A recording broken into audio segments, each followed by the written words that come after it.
এক বৃষ্টিভেজা সকালে মালিবাগের মোড় থেকে এক বাঙালি ভদ্রলোক ডাকলেন একটা গাড়ি। হুইলচেয়ারসহ সাবধানে তুলে নিলেন স্টিফেন হকিংকে। গন্তব্য শাহবাগ মেট্রো স্টেশন। বৃষ্টিতে জলমগ্ন মালিবাগের রাস্তায় জলের ঢেউ তুলে গাড়ি পৌঁছে গেল শাহবাগ মেট্রো স্টেশনে। তারপর মেট্রোতে সোজা মতিঝিল। সেখান থেকে আরেকটি বড় গাড়ি, গন্তব্য এবার পুরান ঢাকা। নর্থ ব্রক হাও, বুড়িগঙ্গার ঘাট, পুরান ঢাকার সরু গলি, আর মাঝে মধ্যে খিচুড়িকালো ভুনা বিরতি।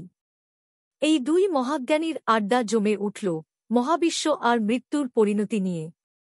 হকিং হেসে বললেন, ব্ল্যাক হোল আলোকে আটকে রাখতে পারে, কিন্তু আমাদের প্রশ্নগুলোকে নয়।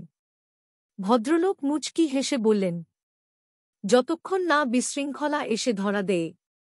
আর সেইখানেই আলোচনায় চলে এলো তাঁদের লেখা দুটি অসাধারণ বই। হকিংয়ের a brief history of time, একটি জনপ্রিয় বিজ্ঞান গ্রন্থ যা বিগ ব্যাং, কৃষ্ণগহ্বর, সময় ও স্থানকে সহজ ভাষায় ব্যাখ্যা করে পাঠককে টেনে নিয়ে যায় মহাবিশ্বের গভীরে।